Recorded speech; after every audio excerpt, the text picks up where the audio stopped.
It's the final word daily, day 4 at the Oval, and Sri Lanka have won the third and final test match of the summer by 8 wickets. I'm Cameron Ponsonby, I'm joined by Daniel Norcross.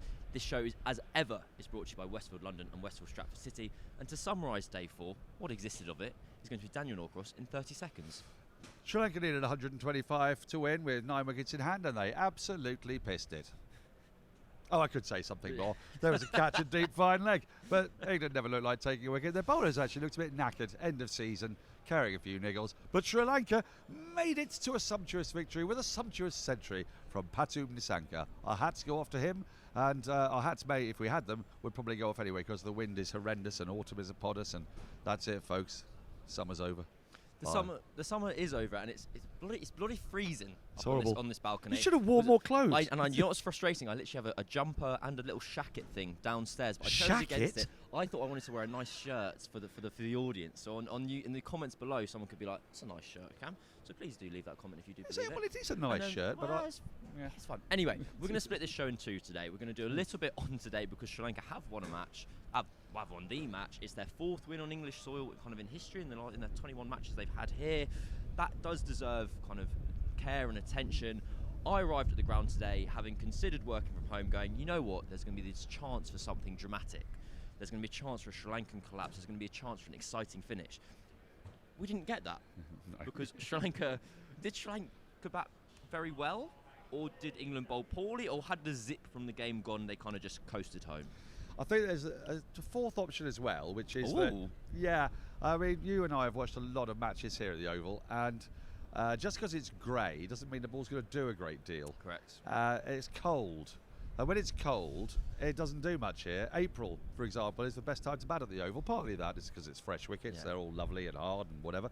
But the other part of it is that, you don't have that mugginess. When we were here 3 days ago for the first day, it was warm and grey and sultry and foul, and the ball was zipping and nipping.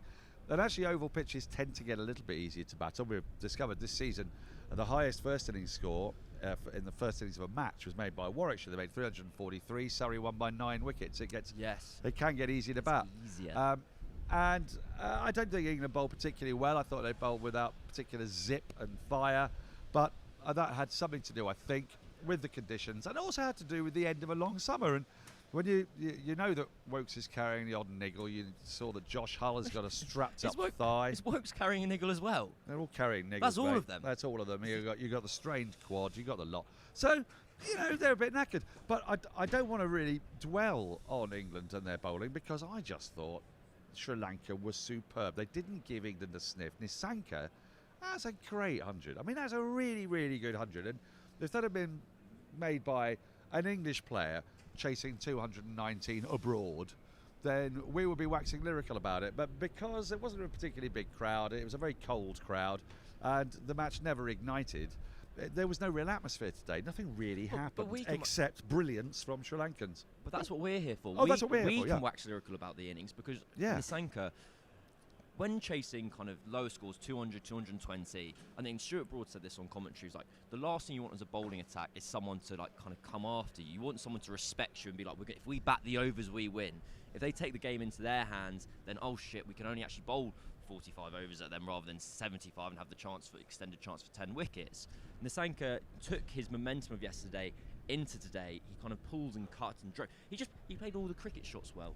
All cricket shots very nicely. Yes. And then when they did lose their 1 wicket of the day, which was Kusal Mendes, a very good catch by Shoaib Bashir down a fine leg, Angelo Matthews kind of was the yin to the yang. They found the virtuous mean that you strive for through Aristotle, where Nissanka kept his foot down, kept batting at beautifully kind of one-day ODI style tempo, whereas Matthews just was like the old boy, 10 years on from when he last won a test match here, sort of guided the team. He was a gigantic American fridge freezer, and none would pass.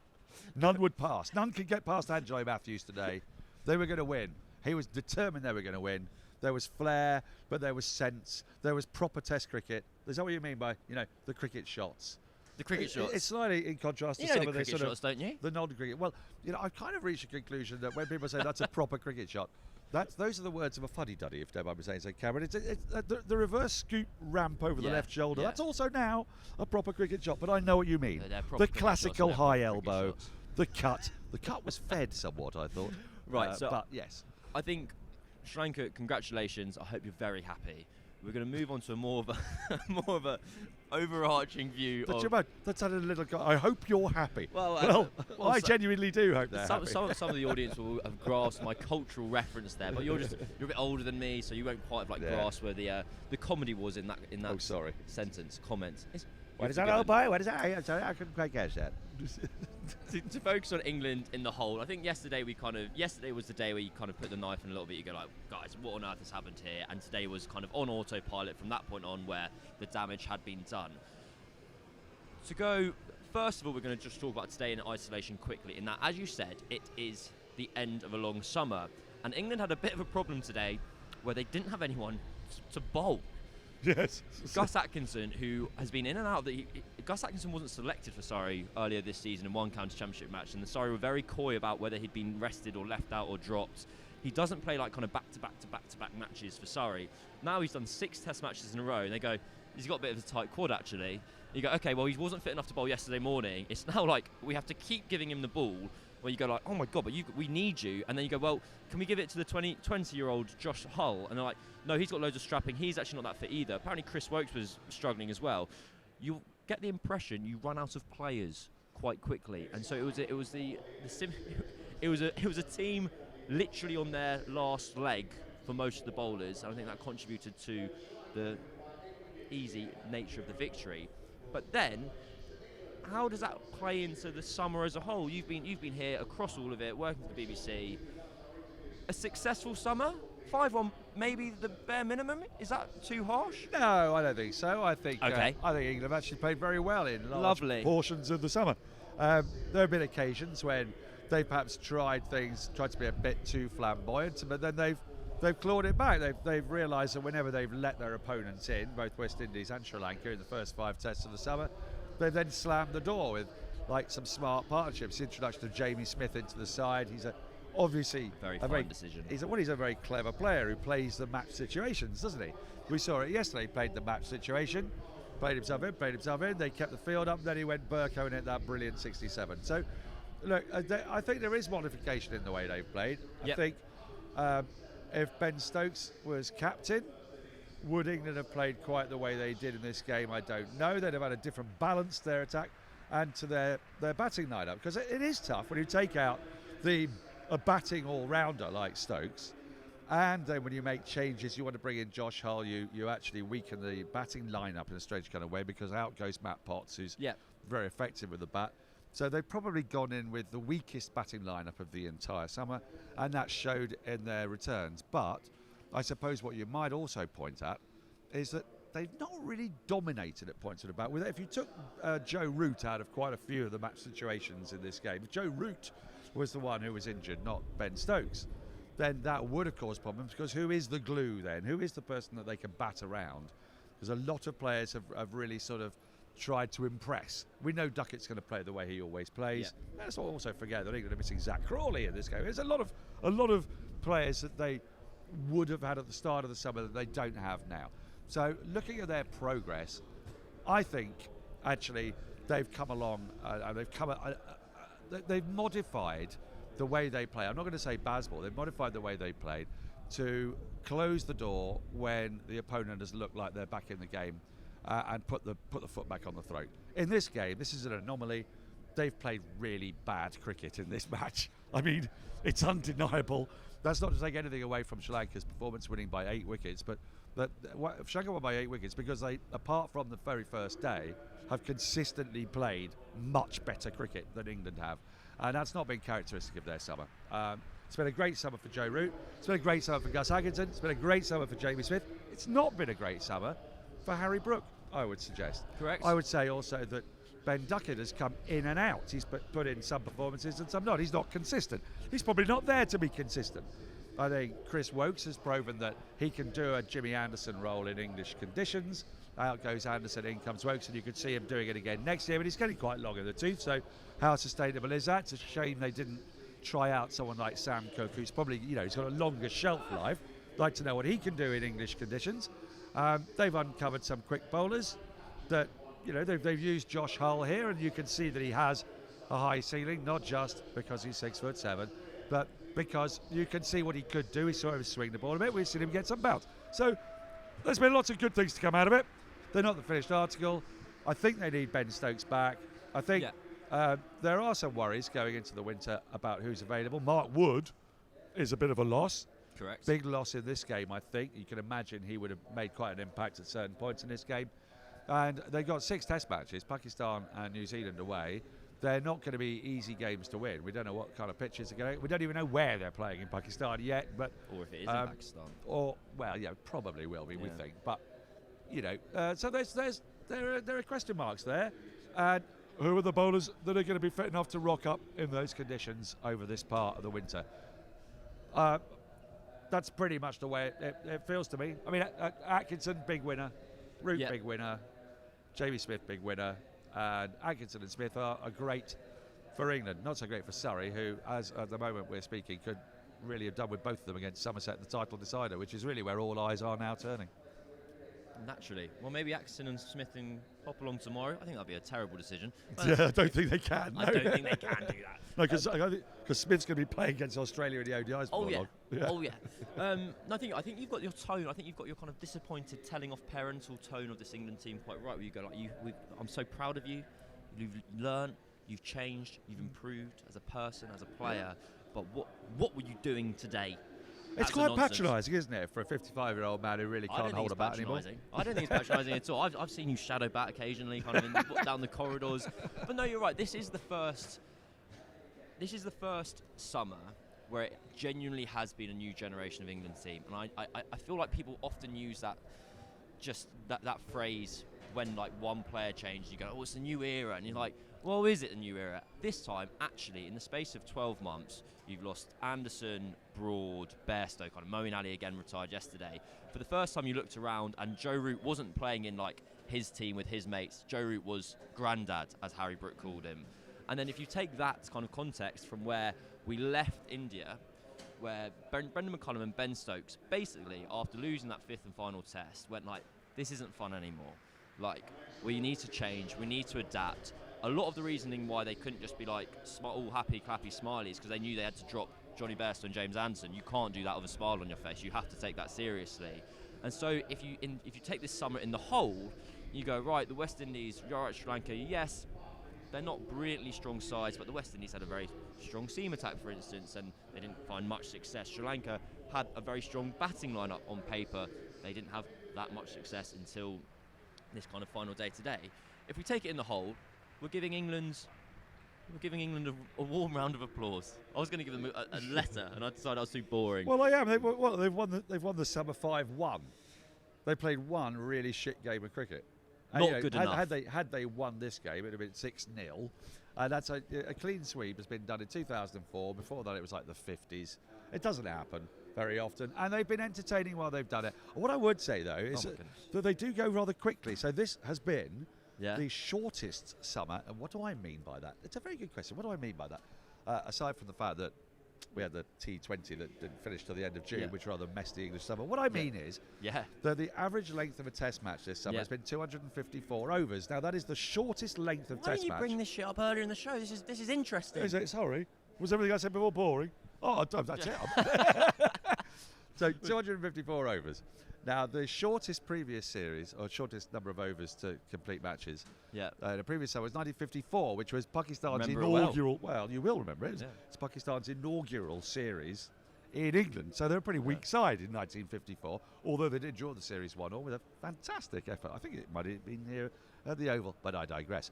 Point being that actually these matches are lasting for 3 days, right? And one of the reasons like you don't have large 4-day crowds is because who the hell's going to shell out, well, even £40 for a ticket for a game that on average isn't going to make it to 4th day, or if it does, is only just going to make it to 4th day. So that's why it's sort of also had that little feel of anticlimax, because we haven't had those really exciting nail-biters go right down to the wire. You know, last year's Ashes series, had it not rained at Old Trafford, would probably have gone down in history as the greatest Ashes series of all time, you know, because England would have come back to 2-2. Australia may well have won the Oval Test if that had been the case, but we would have then had the big decider.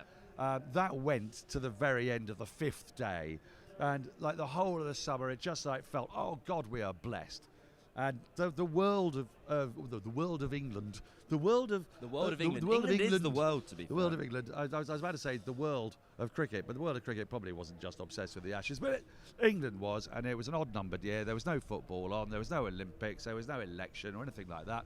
There was just the cricket. And it was bloody marvellous. This year, we've had short games, many of them quite one-sided, with one side playing really quite well, that end quite early. And so you don't get the nail biter, you don't get a fun. And we have recency bias in this game. And so we all go, oh God, Test cricket, I'm scared. Oh, that was a bit shit, wasn't it? Oh no, it's about to be autumn. Well, it'll be different next year again, because there'll be a 5-test series against India, and I imagine that'll have a few more twists and turns, and I imagine each game will go on a bit longer. So what you're saying is Test cricket's dying and we should all panic about it? No, the opposite. No. But I know what you mean. It made when you said about like, oh, why would you come to day 4? It did make me go like, if you know it's not going to last the whole day, like you wouldn't spend like 60 quid to go to a gig where the band might just walk off after like 40%. Depends on the gig. Yeah, to be fair. Anyway, should we do the Hall of Fame? Yeah, can I? Cool. Well, let me intro it. Oh, sorry. I've got to give time for the ad break to potentially go in Spotify. It's time for a break. And to go to the final word, Hall of Fame. That's brought to you by Westfield London, Westfield Stratford City. Daniel, for those watching, has come down to my height. It looks very exciting. England versus Sri Lanka, day 4. Here's my phone. You can read it. Okay. I might do this in my X Factor man voice. Please do. The English Test summer is over. But not just that. It looks like the English summer is over. Goodbye to sunny days and balmy evenings in beer gardens. And hello to grey, rainy days and furiously pressing timed heater buttons in beer gardens. And if you're looking for somewhere fun to spend a gloomy day, look no further than Gravity Max, London's ultimate urban theme park. Race your mates on the e-carts, beat your mates on the arcade games, and sing with your mates at the voice karaoke booths. There's also the Heineken Sports Bar, Hyperfloor, Street Golf, and immersive game boxes. And you know... Sorry, I'll say that again. And you know who you can do it all with? Your mates! That's all. It's that. If that's not elite mateship, I don't know what is. There's a bunch of amazing offers at the moment, so don't miss out on a great day out. Westfield, Stratford City. Get around it.